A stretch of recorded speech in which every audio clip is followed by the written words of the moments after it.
Coming of Age with America, 1964 to 2024. Words and music by Harry Becker.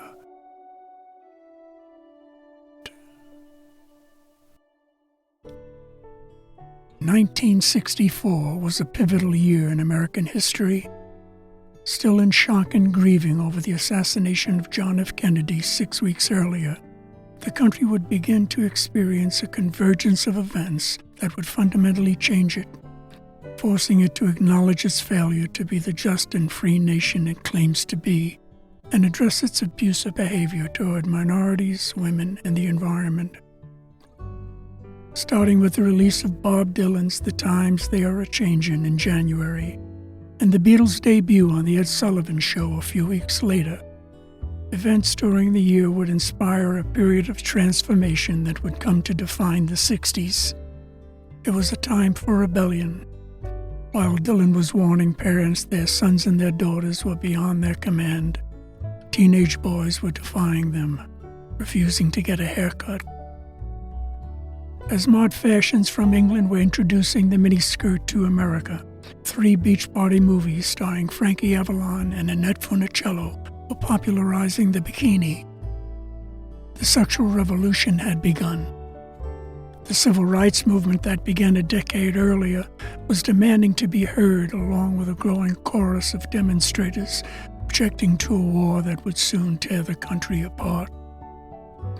Cracks began to appear in politics, race, and gender, pitting liberals against conservatives, whites against blacks, women against men, and young against old. I was 18 in 1964. America was 188. Describing adolescence as a period marked by restlessness, erratic behavior, and a struggle to establish an identity and control of itself, you could say we were both coming of age.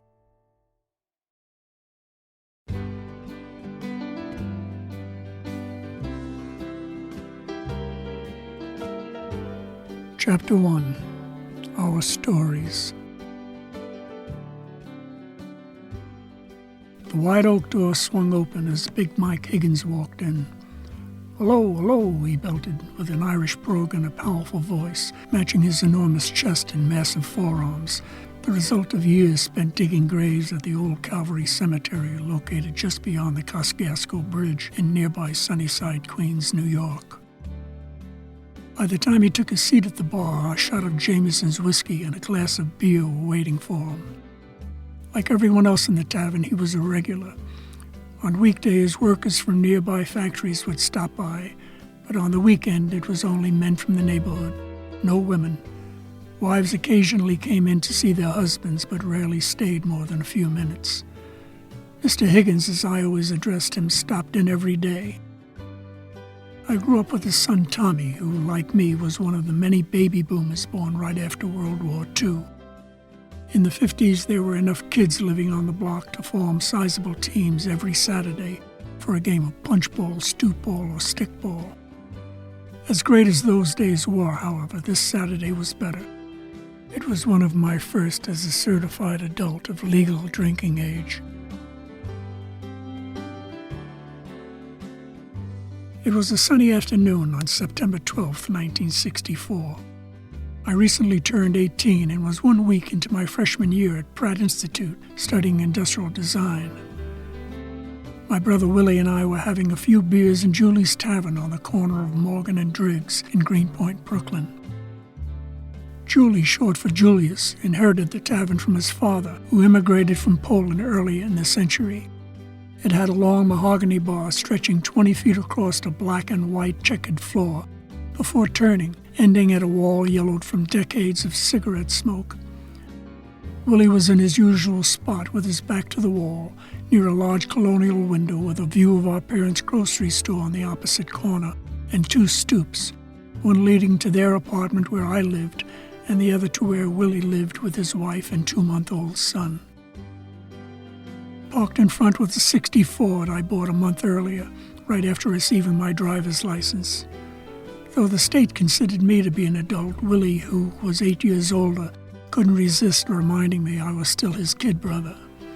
He also couldn't resist letting me know how unimpressed he was by my pursuit of higher education. "Is that what they teach you in college, how to talk better?" he said. I told him I was just following advice a teacher gave me recommending I get rid of my Brooklyn accent, suggesting I talk slower and focus on my pronunciation. "What's wrong with the way you talk?" he replied. "Now that you're in college, you think you're smarter than everyone else?" He wasn't really looking for an answer, so I didn't give him one. Besides, if I was to be honest, I would have had to say yeah. Why wouldn't I? I always had the highest grades in school, receiving academic awards and memberships in city and national honor societies. I recently graduated from the most prestigious technical high school in the city and was now studying at one of the finest design institutes in the country. "College boy," he snickered. Willie believed too much education reduced a man's capacity for common sense. His movie idol John Wayne, or the Duke as he was known to his fans, played tough independent cowboys who lived by a simple code of behavior and had little use for academia. In The Man Who Shot Liberty Valance, his character says, "I know those law books mean a lot to you, but not out here. Out here a man settles his own problems." Willie took a swig of beer, then lit a cigarette. I did the same. We both smoked Marlboro, a brand made popular due to an effective advertising campaign featuring an American cowboy called the Marlboro Man. Earlier in the year, the Surgeon General issued a report saying smoking presented a risk for lung cancer. Shortly after that, the Duke, who was known to smoke between 5 and 7 packs a day, announced he had the disease. Before the year would end, one of his lungs would be removed. It would take 2 years before the tobacco companies would be required to place warning labels on their packaging. The campaign would last 35 years. Eventually, 5 men that would play the Marlboro Man would die of smoking-related diseases. I would continue to smoke for 20 years, Willie for 25. Through the window, I could see Doc standing on the opposite corner with his back against the utility pole, facing the entrance to the grocery store. Mentally disabled and unemployed, he would stand there every afternoon, politely greeting everyone passing by. "How old is Doc?" I asked Willie. "Don't know, maybe 40, he shrugged. When Willie joined the Navy in '56, Doc asked him if he could get him a Navy peacoat. Willie did, and Doc wore it every winter since, standing watch on the corner like it was the bow of a ship, peering intensely down the 4 directions of the intersection, as if through binoculars. If he saw anything unusual, he'd tell you about it the next time you walked by. My mother would sometimes bring him a hot cup of coffee on a cold day and thank him for keeping an eye on the neighborhood. He wasn't that talkative, but he'd always smile and say yeah to whatever you said. He'd get very serious, however, if he perceived something was wrong. I'm ashamed to say when I was too young to know better, I and some of the other kids once teased him to the point where he chased us down the block. I felt bad afterwards and never treated him disrespectfully again.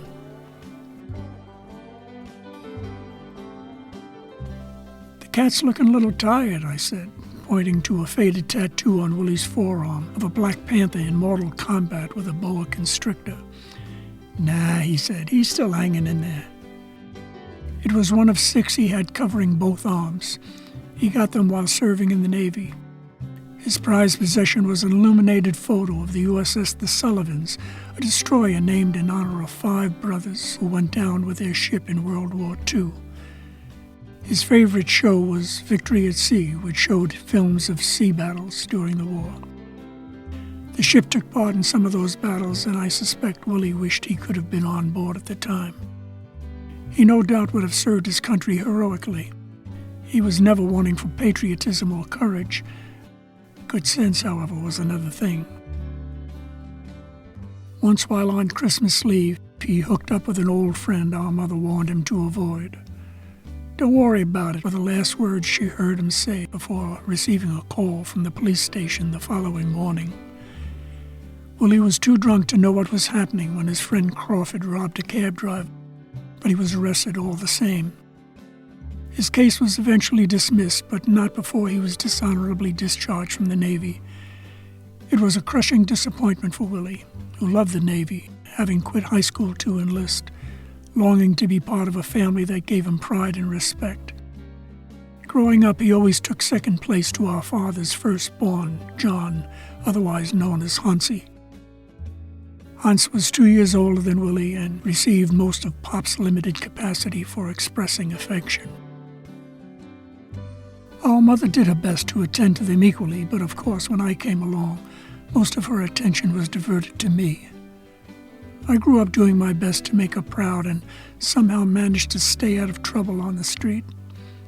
I sometimes feel I must have had a guardian angel looking out for me. If such things do exist, I think it was cruel of heaven for not providing one for Willie that fateful Christmas night.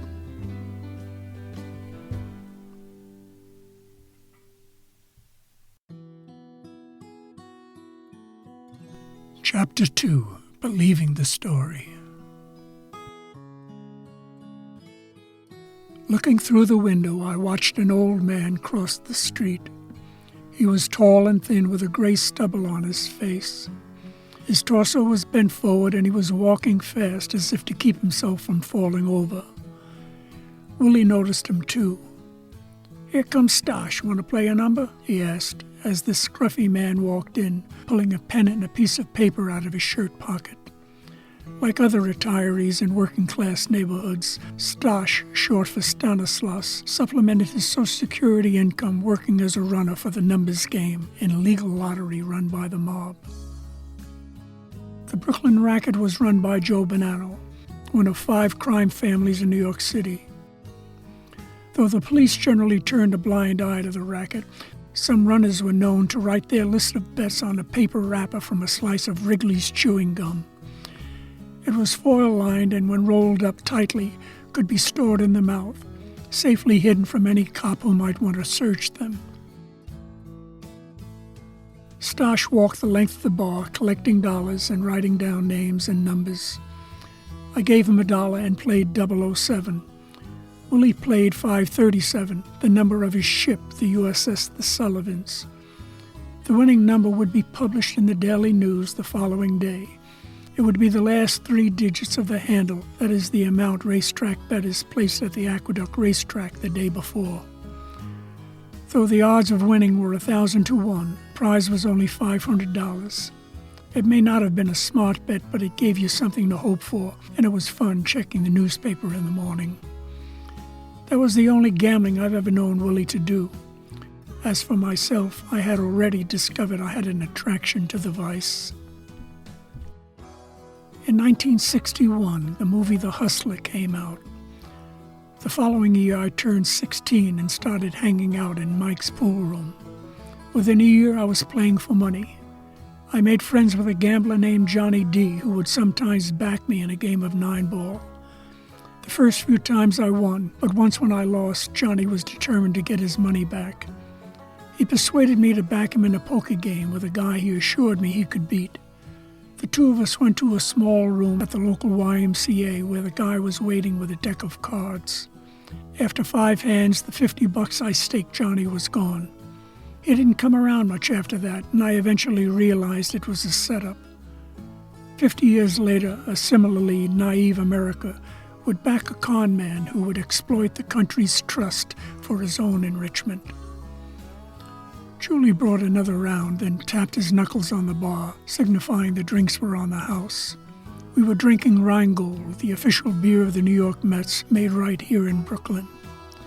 Every spring there'd be displays in bars and on grocery store counters offering ballots to elect one of 6 white women vying for the title of Miss Rheingold. For 24 years, it was the country's most popular contest, second only to the presidential elections. This year would be its last.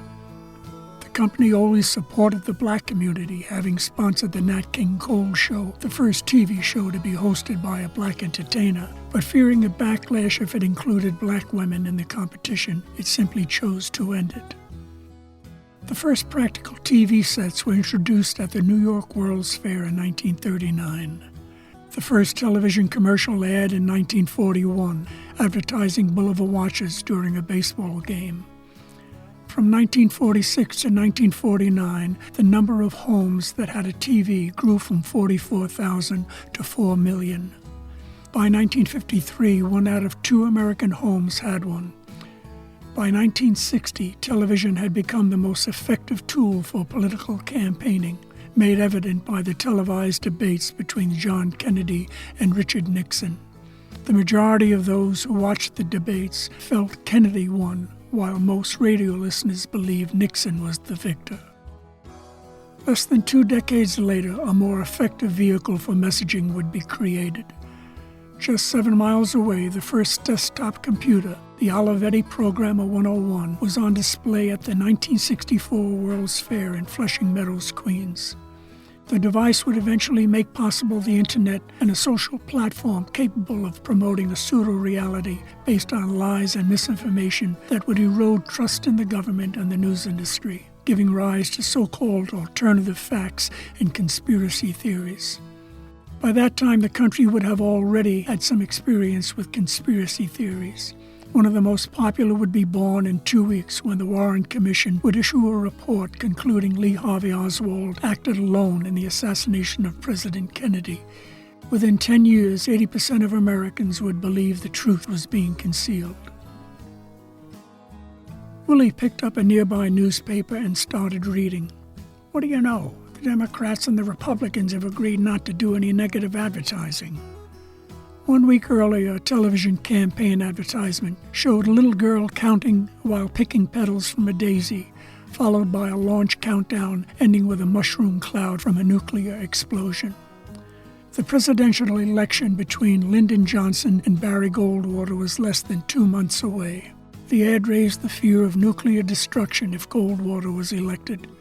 Though it only ran once, the daisy ad, as it would come to be known, would be credited for Johnson's victory. It would not be the last negative ad used in a political campaign. Did you watch the fight last night? Willie asked. He was referring to the Fight of the Week, a television show broadcasting live boxing matches every Friday night. It was the final broadcast, ending an 18-year-old tradition. It had been losing popularity ever since Benny the Kid Paret died in a fight televised 2 years earlier. From now on, the only televised bouts in the ring would be professional wrestling. Muhammad Ali, known as Cassius Clay at the time, learned the art of self-promotion from Gorgeous George, a wrestler who created the persona audiences love to hate. He once told Clay, "A lot of people will pay to see someone shut your mouth, so keep on bragging and always be outrageous." There would come a day when a rich and powerful television personality, wanting to promote his brand, would stage a fight in the wrestling ring between himself and the head of the Wrestling Federation. He would play both the hero, raging against a corrupt establishment, as well as the heel, willing to win at all cost, having, as he would say, the killer instinct. He would go on to become the 45th President of the United States, convincing voters the country was being destroyed by politicians. He would claim that he alone could drain the swamp and then proceed to rule over a corrupt administration like a mob boss. Upon winning the heavyweight title, Muhammad Ali ceased playing the loudmouth, becoming instead a model of integrity and maturity. Unfortunately, Donald Trump would never stop being a pompous juvenile, pretending to be a superhero.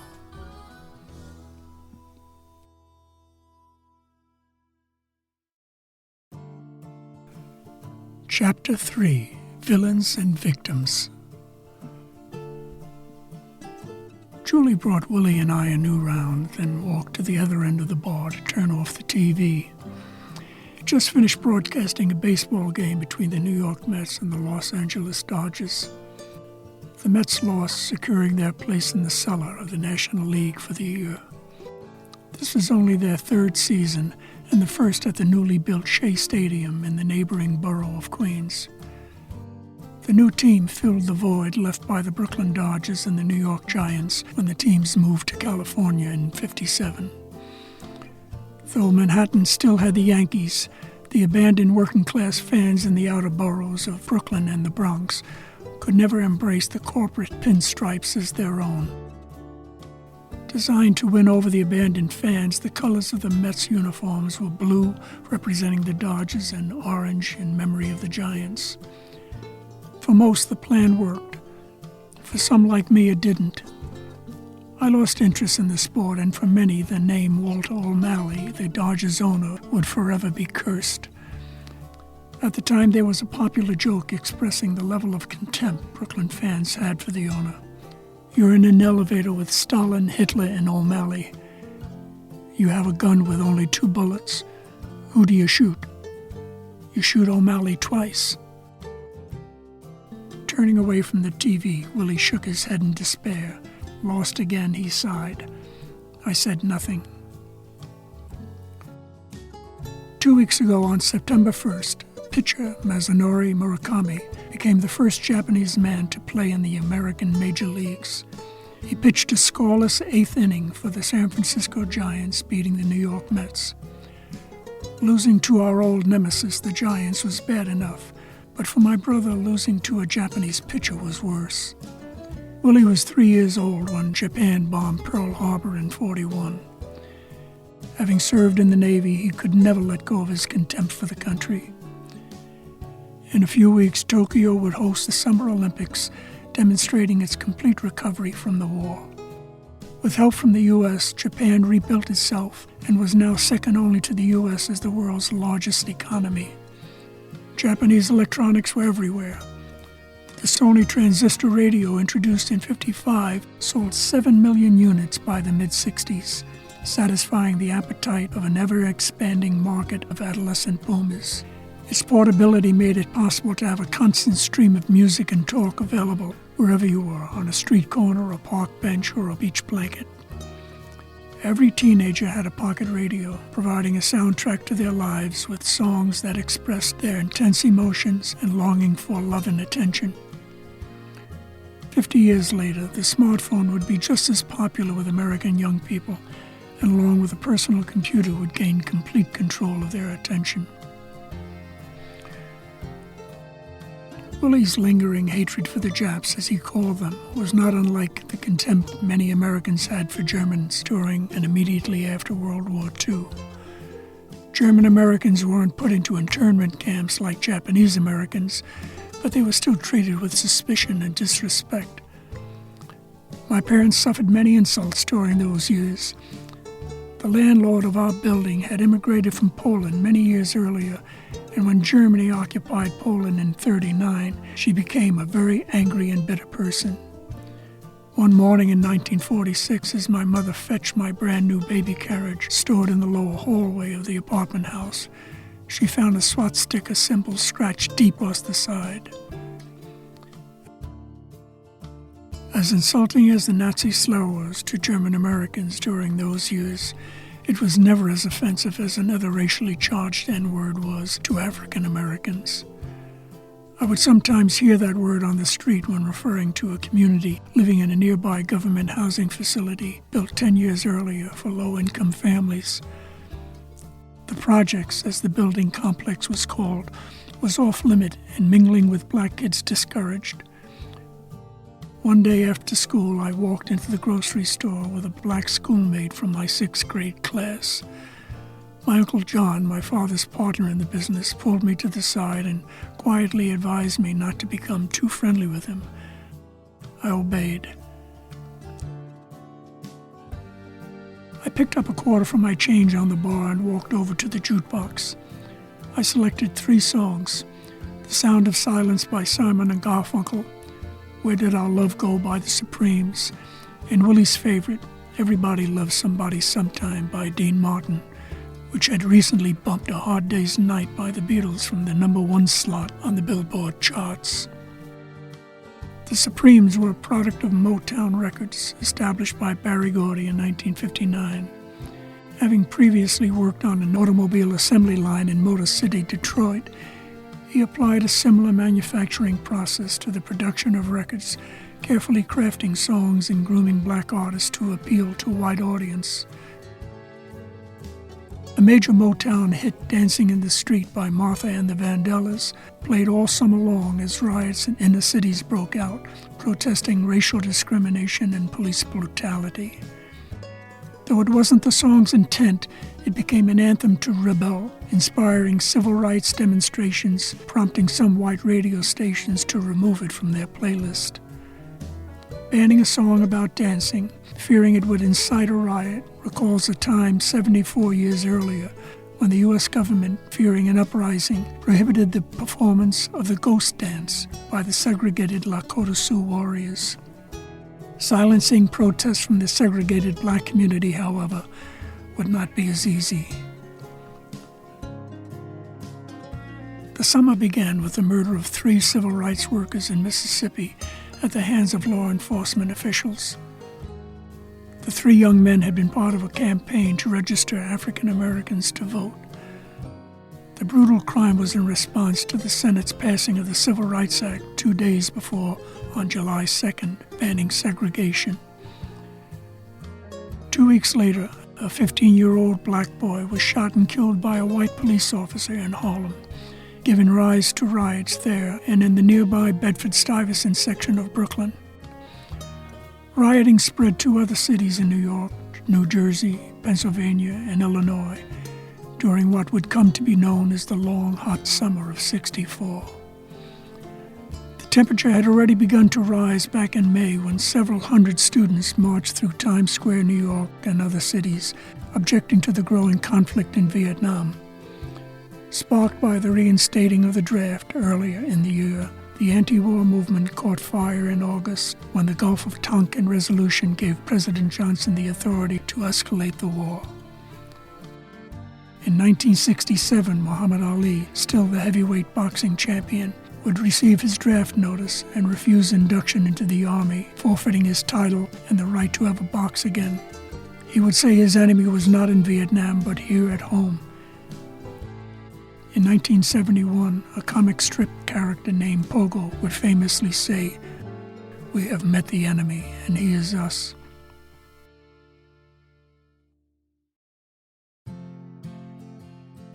Chapter 4, Questioning the Story.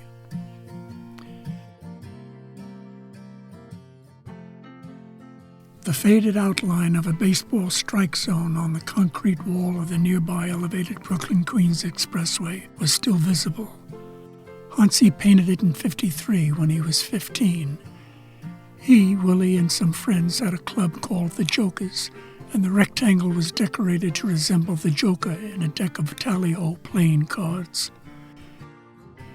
In the late 40s, outlaw motorcycle gangs emerged, providing a brotherhood for GIs struggling to readjust to society after returning from the war.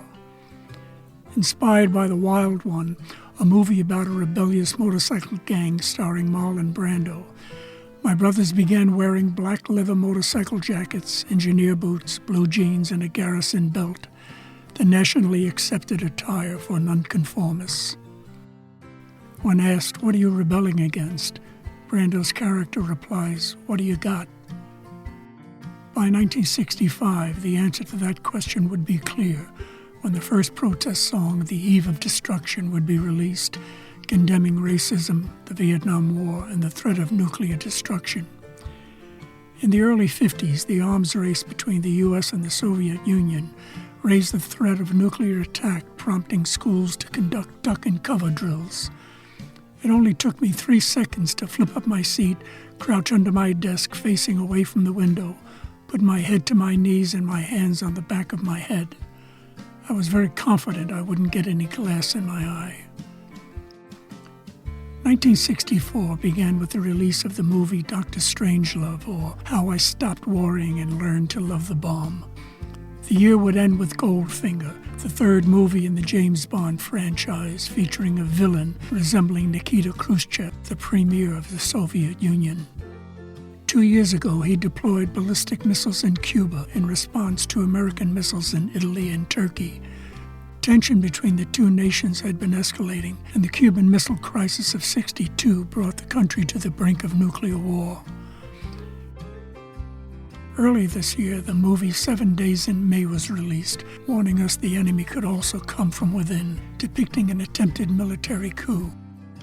In 2019, the U.S. military would be alerted to the possibility that their commander-in-chief, defeated in his bid to be re-elected president and feared to be unstable, might order an unwarranted nuclear strike in a desperate attempt to remain in power.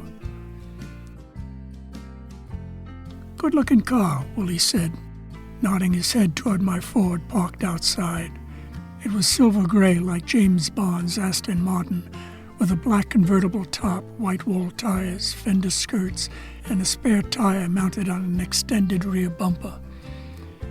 It had flat horizontal fins like the wings on a plane. The model was a Galaxy Starliner. Like the rockets that took the Mercury astronauts into space, this starship would be my transport to and from a place of higher learning where I would gain a new perspective. Fueled by psychedelic music and mind-altering drugs, my voyage would free me from the gravity of conventional thinking. As a child, I was told never to step off the curb without adult supervision. Every city boy knows, however, if a grown-up isn't available to retrieve a ball that bounced across the street, you had to get it yourself. I learned early on breaking rules was sometimes necessary. In the coming years, I would step off the curb many times on a journey that would take me to strange new worlds.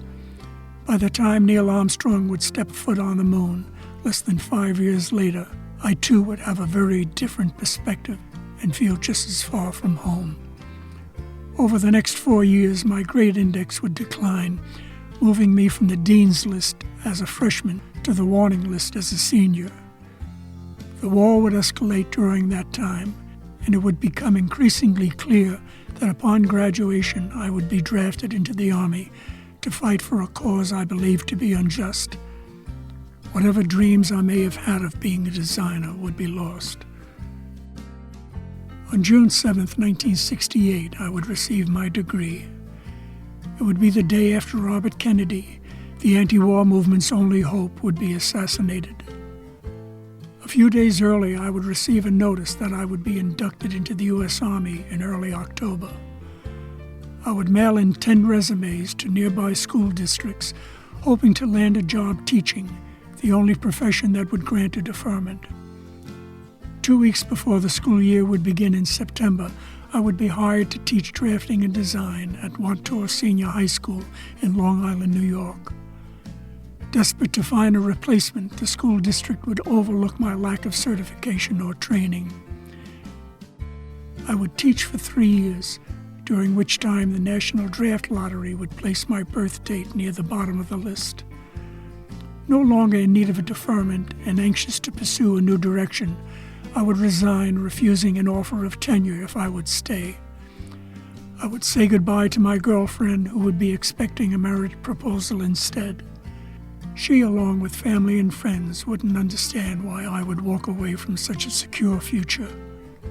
It would be clear to everyone but me I had lost my senses.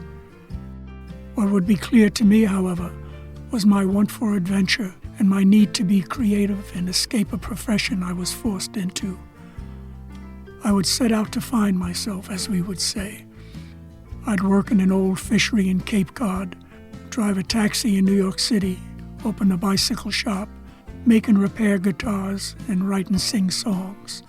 I would be in my 50s before I would get married and settle down. In 2019, Deepak Chopra, a prominent figure in the New Age movement and proponent of alternative medicine, would say, "We are the only creatures who tell stories and convinces itself that they are true.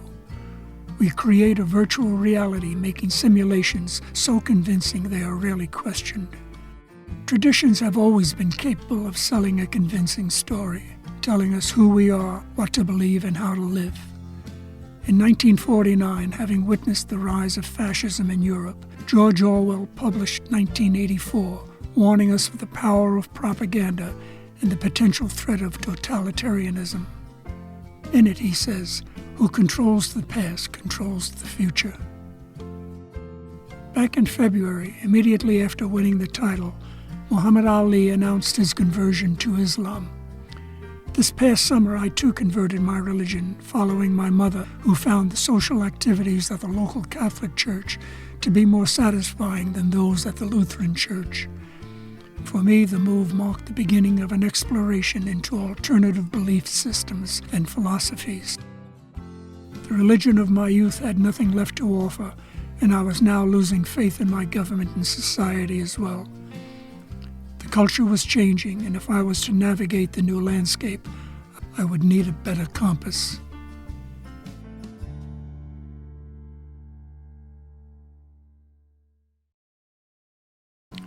Chapter 5, A New Story.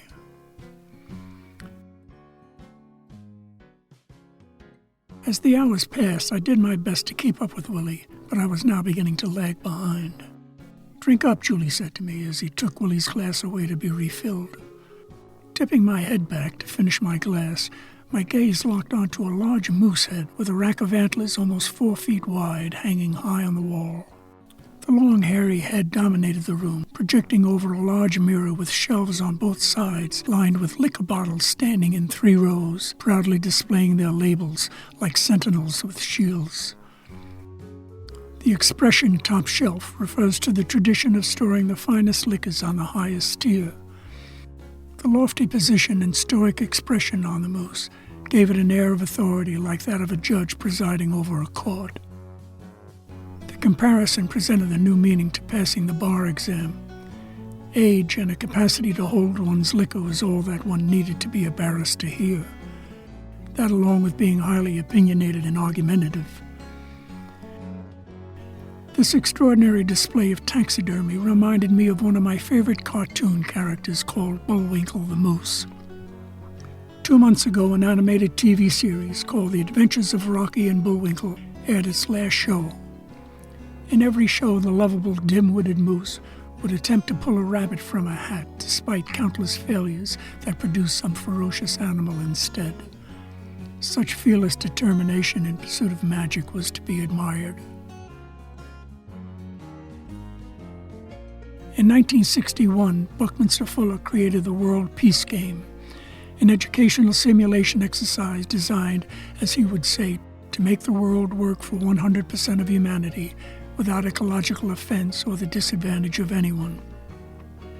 In 1962, Rachel Carson's book, The Silent Spring, documented the threat presented by pesticides, awakening an environmental consciousness that would lead to the creation of the Environmental Protection Agency.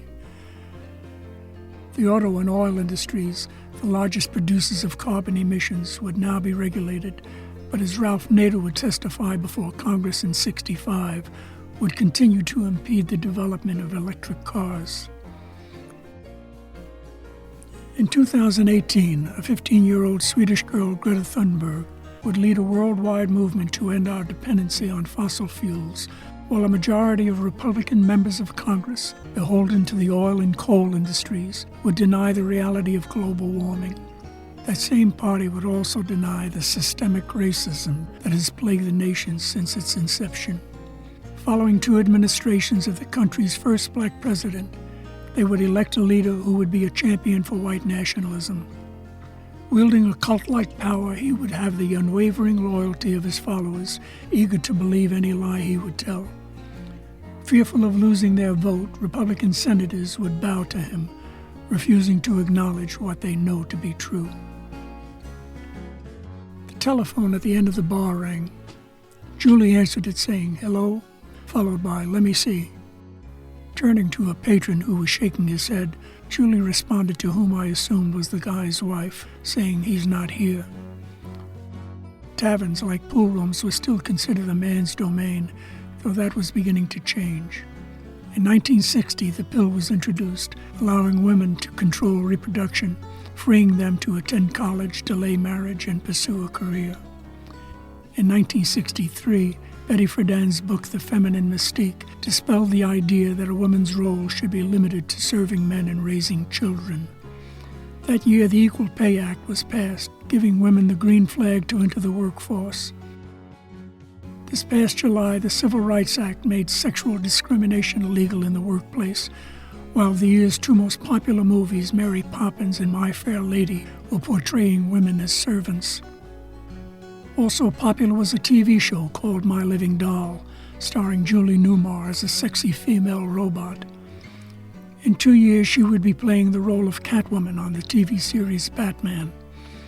The transition from an obedient slave to an authority figure would be complete. The women's liberation movement had arrived. By 1968, the Miss America pageant would be disrupted by women protesters, and Virginia Slims, the first cigarette designed for women, would be introduced. In 8 days, the doors to the Steeplechase Parks Pavilion, Brooklyn's greatest amusement park, would close. Built in 1897, the enormous glass-enclosed building covering almost 3 acres of land was considered a marvel of class construction. It would be sold to a realtor who planned to build a hotel on the site. Bitter over the city's refusal to grant him a permit, he would raise the building in a very petulant manner with no regard for its significance. Evading the city's Landmarks Preservation Commission, the realtor, Fred Trump, would hurriedly host a demolition party, inviting guests to throw stones through the stained glass windows of the building's iconic facade as bikini-clad models posed for pictures. 50 years later, his son Donald would host his own demolition party. As President of the United States, he would amass an army of right-wing nationalists and white supremacists in a campaign to tear down the democratic ideals America aspires to. Like Crawford, who destroyed Willie's dream, he would intoxicate his supporters with lies, leading them astray for his own personal gain, dashing America's hope of realizing its potential just when it appeared to be doing so. Failing to be re-elected, he would order his troops to storm the Capitol and steal the election so he could remain in power. Almost 900 rioters would be arrested, 140 police officers would be injured, and 5 people would die. Lyndon Johnson's Great Society hoped to reduce poverty and inequality and improve education and the environment. Donald Trump's plan to make America great again would enrich the rich, oppress minorities, reject science, and support polluting corporations. Like the head of a crime family, he would reign over the most corrupt administration in American history. Incapable of admitting any wrongdoing, he, like the country, would be stuck in an arrested stage of adolescence. Giving him the keys to the car would prove to be a tragic mistake. In 1979, President Jimmy Carter would install solar panels on the roof of the White House. His successor, Ronald Reagan, would, immediately upon taking office, cut research and development in renewable energy. He would then eliminate tax incentives for wind and solar energy, recommitting the country to its reliance on fossil fuels. In 1986, a hero to a party that opposed environmental regulations, he would triumphantly have the panels removed, marking a return to business as usual.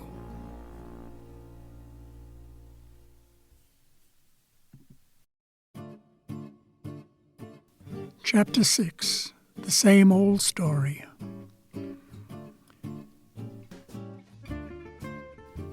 Being careful not to fall off the bar stool, I leaned toward the window to peer down the block.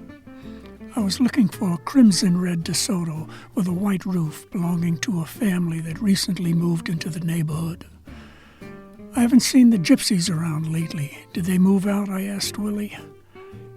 We assumed they were gypsies by the way they dressed and the tassels hanging inside the car. Maybe they're gone, he replied. The guy would sometimes stop in for a drink, but I never had a chance to talk with him. The only other gypsy I ever saw was a woman who operated a fortune-telling concession on the boardwalk at Coney Island, reading palms for a quarter. For a nickel at the penny arcade, I could watch Esmeralda, an automaton dressed like a gypsy, move a bony hand over some tarot cards before dispensing a small card that might say something like, "You are a strong believer in fate," or "You are somewhat irresponsible and have had some trouble, mostly caused by inconsideration of others." Over the next 50 years, I in America would know the consequences for not heeding Esmeralda's words. During the 50s and 60s, the prosperity of a booming post-war economy and the nation's inspiring quest to land a man on the moon gave us enormous confidence and pride. We baby boomers believed we were exceptional, and in many ways we were. Unfortunately, we would also be largely responsible for electing politicians who would attempt to steer our democratic system of governance toward an autocracy. The social movements of the 60s, addressing human rights and poverty, would lose steam, and the disparity of wealth between the rich and poor would grow dramatically. It would be hard to understand how a generation that received more schooling than any other before, known for questioning authority and embracing nonconformity, could turn the country over to an authoritarian leadership, electing politicians who would serve greedy corporations rather than a just society and a clean environment. A half-century later, the conflicts that divided the nation in the 60s would return. The same political party that resisted passage of the Civil and Voting Rights Acts would refuse to cooperate with a newly elected black president in 2008. The anger of the Black Power movement and the race riots of '64 would reemerge with the Black Lives Matter movement and the riots of 2014. The 2017 Women's March for Gender Equality would echo the demands of the women's liberation movement 50 years earlier. In 2019, environmentalists would once again sound the alarm as evidence of climate change would become undeniable. In 2022, the Roe v. Wade decision of '73, protecting a woman's right to have an abortion, would be overturned, forcing women to fight for their rights all over again. The gay rights movement that would begin in '69 would continue to struggle with Christian nationalists who would refuse to recognize gay marriages, denying the community of the rights and respect they deserve. Despite the many changes the country would experience between 1964 and 2024, it would continue to have some of the same immature notions it always had. Americans have always been a sucker for appearances, more likely to be seduced by image rather than substance. The American model of the war hero, as portrayed by John Wayne, ignores the fact that he never enlisted in the military and even filed for a draft deferment during World War II. If Willie knew that, it apparently didn't matter. He worshipped the Duke all the same, following a code of behavior that would make King Arthur proud. He told me he once asked a stranger in a bar to watch his language because a lady was present. The guy punched him off the stool, saying, "Who the hell are you, Sir Lancelot?" He ended the story saying, "Sometimes you gotta know when to keep your mouth shut."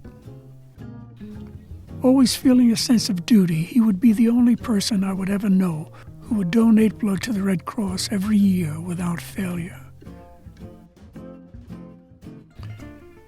The House of the Rising Sun by the Animals was playing on the jukebox when I heard an argument break out at the other end of the bar. Nick, an old grumpy guy who lived down the block, was becoming belligerent with Julie, who was refusing to give him another beer. "No more, go home," Julie said. "Go to hell," Nick replied as he begrudgingly staggered out of the bar. Julie looked over to Willie and I, shook his head and said, "Some people just don't know when they've had enough." Through the window, I could see Nick fumbling with his matchbook, trying to light a crooked cigarette dangling from his mouth. I watched him stagger down the block, flanked by parked cars on one side and gated areaways and stoops on the other.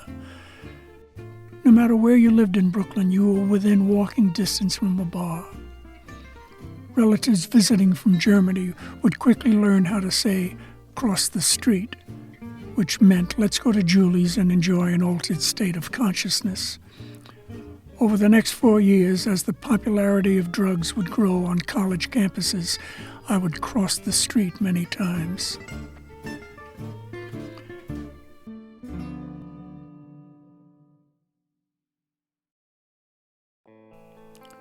Chapter 7. Getting It Right.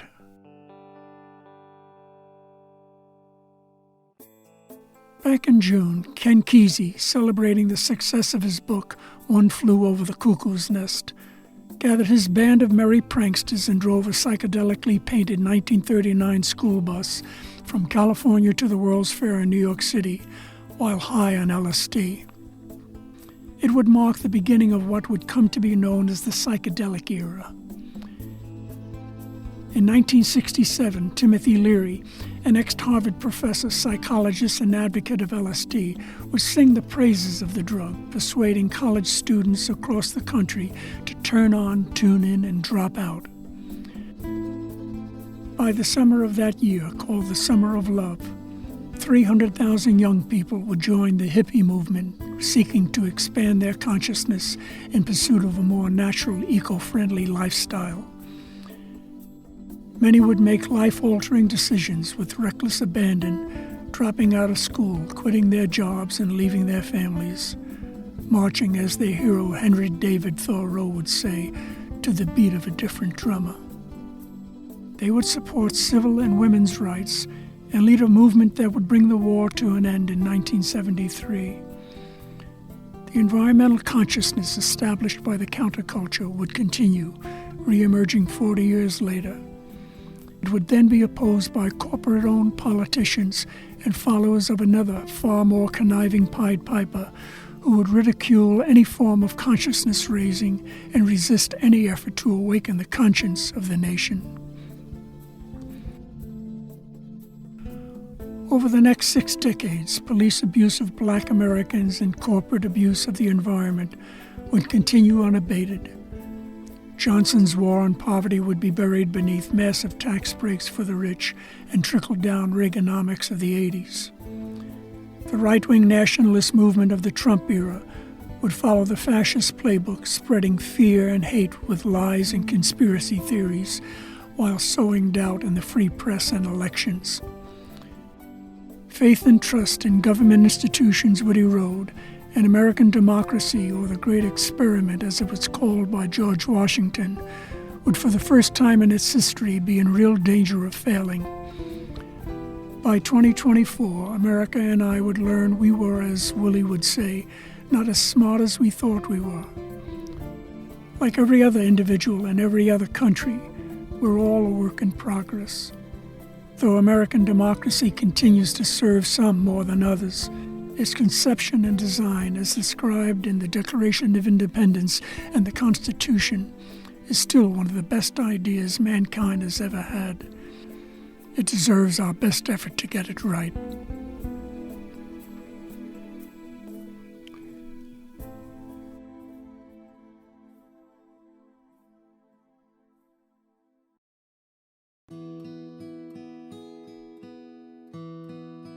Chapter 8.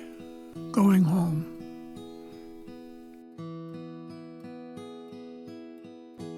Over the next 28 years, Willie would conduct his role as husband and father from his stool at Julie's. Like Pop, he wasn't much of a family man, but he was a good provider, never failing to go to work every day, taking a bus and 2 trains to the Coney Island train yards at the other end of Brooklyn, where he worked as a mechanic. At age 54, divorced and living alone, he would die from a brain hemorrhage while enjoying a rented movie and a few beers with a friend. Hansi would retire after 30 years of service in the New York City Fire Department, then live to see 343 of his comrades die in 9/11 before succumbing to emphysema at age 74. A family photo taken in 1947 shows Hansi at age 10, standing in front of our father, who is sitting on a sofa, proudly embracing him. Myself, an infant, lovingly cradled in my mother's lap, and Willie, 8 years old, sitting alone on the floor, all by himself, untouched by either parent. In his teens, Willie suffered from breathing attacks and itchy forearms, which he'd scratch until they bled, leaving ugly scabs. Our mother would drape a towel over his head so he could inhale vapors rising from a large pot of steaming water, to which she would add some dark brown paste which would make the room stink. Both ailments cleared up within months after he joined the Navy, so he naturally believed the salt air somehow cured him.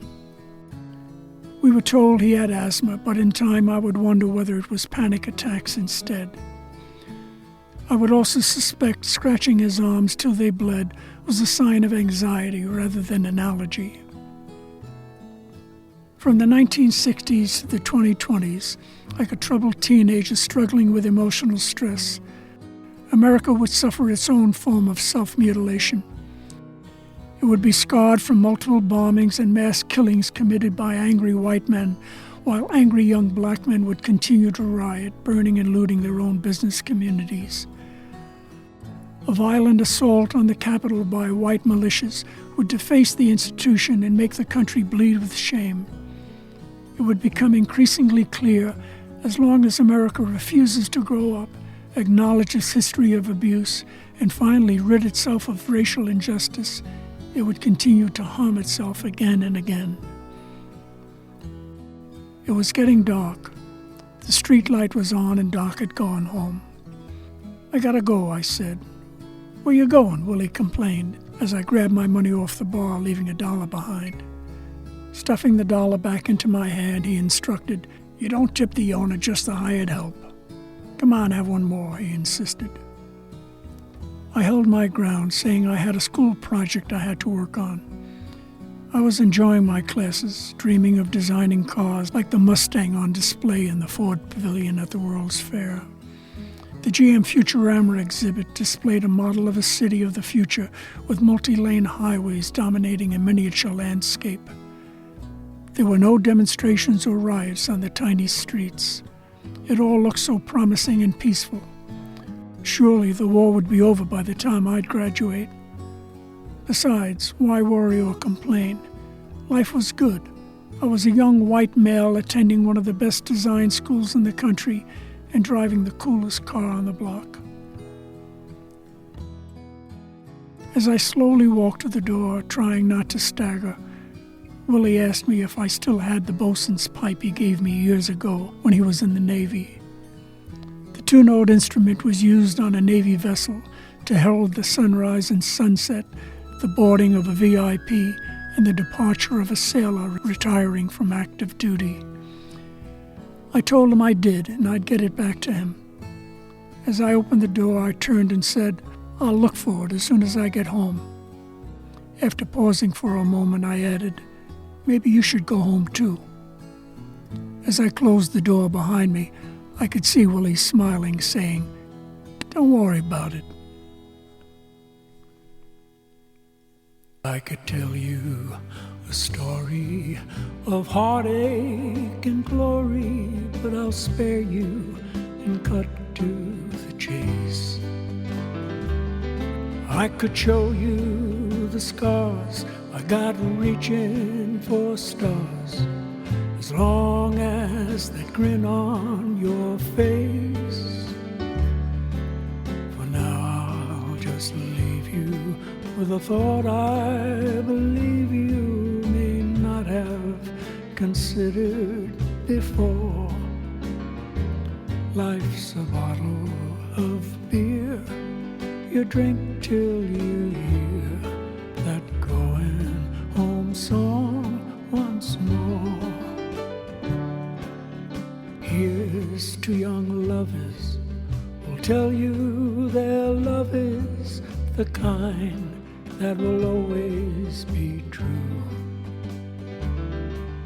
And those past their prime who drink too much wine and say there's not much they can do. To those living lives, helping others survive and try to make right what is wrong. When your life's work is done, may there be someone to sing you a going home song. Going home, going home. I'm drunk and I'm tired, feeling alone. So put the chairs on the table and polish the chrome and play me a going home song.